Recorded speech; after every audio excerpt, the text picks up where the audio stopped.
नमस्कार दर्शकों। जब से विक्की कौशल की फिल्म छावा आई है, तब से सोशल मीडिया पर सिर्फ राजा महाराजाओं की बात हो रही है।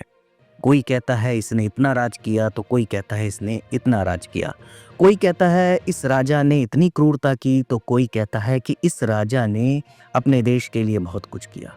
कहने का मतलब ये है, जब से ये फिल्म रिलीज हुई प्लस हिट हो गई, तब से ही एक से एक राजाओं के बारे में जिक्र सुनने को आए दिन आप लोगों को मिलता होगा। और ज़्यादातर मुगलों के बारे में ही सुनने को मिल रहा है, और फिर इधर जब ये फिल्म छावा आई है तो मराठाओं के बारे में। लेकिन आज मैं आपको एक ऐसे राजा के बारे में बताने जा रहा हूँ जिसका इतिहास मुगलों से भी काफ़ी पहले था। और वह कोई और राजा नहीं, एक हिंदू राजा था। इसके नाम से भी लोग थर्राते थे। इन्होंने कम से कम 22 लड़ाइयाँ जीती थी। जी हाँ, देश की राजधानी दिल्ली में अलग अलग राजाओं के शासन का जिक्र इतिहास में मिलता है।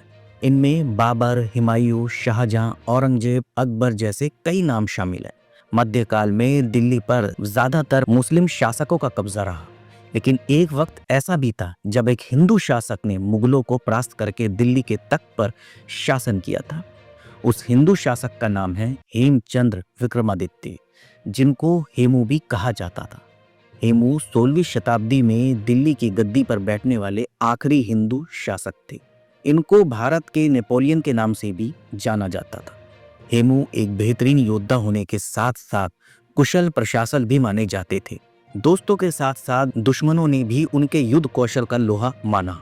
इतिहासकार आरसी मजुमदार शेरशाह पर लिखी एक किताब के चैप्टर हेमू आ फॉरगेटन हीरो में लिखते हैं कि पानीपत के युद्ध में एक दुर्घटना की वजह से हेमू की जीत हार में तब्दील हो गई, नहीं तो उन्होंने ही दिल्ली में मुगलों की जगह हिंदू राजवंश की नींव रखी होती। आदिल शाह के शासनकाल में हेमू को वकील आला यानी प्रधानमंत्री का दर्जा मिला था। जब आदिल शाह को पता चला कि हुमायूं ने दोबारा से दिल्ली के तख्त पर कब्जा जमा लिया, तो उसने मुगलों को जड़ से उखाड़ फेंकने की जिम्मेदारी हेमू को सौंप दी। इस लड़ाई में हेमू की जीत हुई। सिर्फ इतना ही नहीं, हेमू ने आदिल शाह के लिए 22 लड़ाइयां जीती। कहा जाता है कि वो जब तक जिंदा रहा उसे कोई नहीं हरा पाया, इसलिए तो उसे भारत का नेपोलियन भी कहा जाता है। 1556 में हुमायूं की मौत के बाद अकबर को दिल्ली का बादशाह घोषित कर दिया गया। हेमू ने इस मौके का फायदा उठाया और मुगल सेना पर धावा बोल दिया। ये पानीपत की लड़ाई थी जिसमें हेमू ने अकबर को हरा दिया।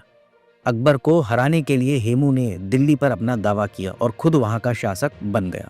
इसके एक महीने बाद ही हेमू और अकबर में दोबारा से युद्ध हुआ। कहते हैं कि इस लड़ाई में हेमू बिना कोई कवच लगाए युद्ध के मैदान में उतर गए। बदायूनी अपनी किताब मुंतखब उत तवारिक में लिखते हैं कि हेमू के हमले इतने सधे हुए थे कि उन्होंने अकबर की सेना में अफरा तफरी मचा दी थी। तभी मुगल सेना के साथ एक चमत्कार हुआ और अली कुली शेबानी के सैनिकों ने हेमू की सेना पर तीरों की बौछार कर दी। तभी एक तीर हेमू की आंख में भेदता हुआ उनकी खोपड़ी में फंस गया, लेकिन इसके बावजूद वो लड़ते रहे, पर थोड़ी देर में बेहोश होकर गिर गए।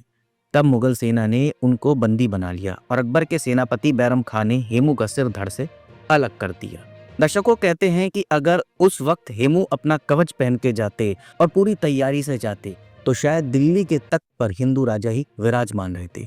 कोई मुगल यहाँ ना आता और ना ही आज हम मुगलों की चर्चा कर रहे होते।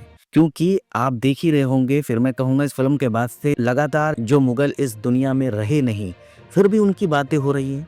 लोग ये सब चीज़ भूल के आगे की सोच नहीं रहे, आगे के युवाओं की नहीं सोच रहे कि इन युवाओं की तरक्की कैसे की जाए, इनको रोजगार कैसे दिया जाए, लेकिन बस गड़े मुर्दे उखाड़ने में लगे हुए हैं। हालांकि मेरे को सिर्फ आपको ये जानकारी देनी थी कि मुगलों से पहले भी एक ऐसे हिंदू राजा थे जिनका लोहा मुगल भी मानते थे। अगर वह रहते तो शायद मुगल ना होते।